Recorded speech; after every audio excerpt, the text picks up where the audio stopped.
Émilie Dubois, chargée de production et de diffusion.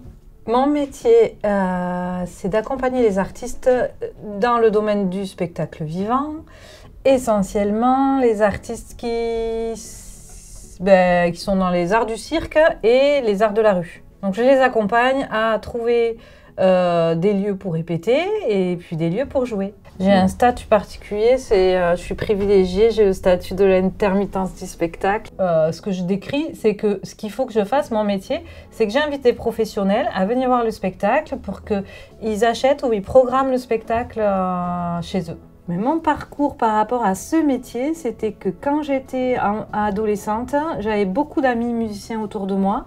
Et que moi, il me semblait qu'il n'y avait que les musiciens qui existaient. Et au fur et à mesure, j'ai compris que finalement, les artistes, ils sont accompagnés de plein de corps de métiers. Et que c'est des métiers en soi. Et ça, j'avais pas connaissance. Donc un jour, j'ai compris que moi, en les accompagnant, voilà, soit à jouer dans les concerts, je pouvais en faire un métier. Ça, c'est mon parcours. Et de là, j'ai repris mes études parce qu'enfin, j'ai trouvé ce qui me plaisait. Et j'ai fait une licence pro d'administrateur culturel. C'est un métier qui n'est pas écrit sur un papier où on ne t'explique pas le mode d'emploi. Il faut l'apprendre un peu sur le tas. Et donc, la fourchette, moi, je dirais, c'est entre 1006 en net. Donc, ça va 2006 à 2003, 2004.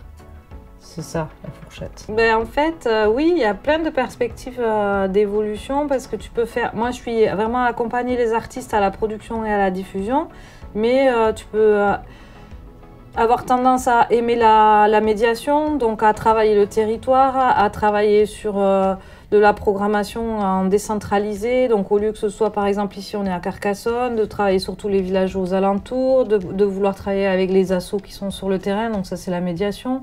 Après tu peux, si tu as un bon sens du relationnel, tu peux aussi avoir envie de travailler dans un théâtre en tant que relation publique.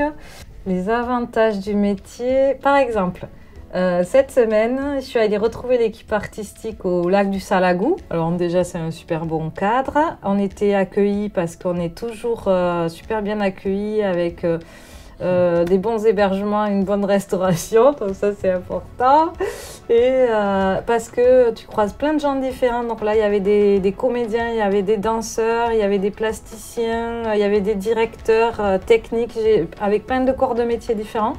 Et des gens qui viennent un peu de partout. Là, c'était Paris, Marseille, Lyon, Toulouse, voilà. Et ça veut dire qu'il faut... Ce qui est super, c'est que tu travailles l'ouverture sur le monde et normalement, tu brasses plein de gens différents. Non, moi, c'est ce que j'aime. C'est ça les avantages du métier. Et aussi, c'est que ça varie, c'est-à-dire qu'il y a du bureau et du terrain. Ça, c'est vraiment un avantage. C'est pas redondant du tout, du tout.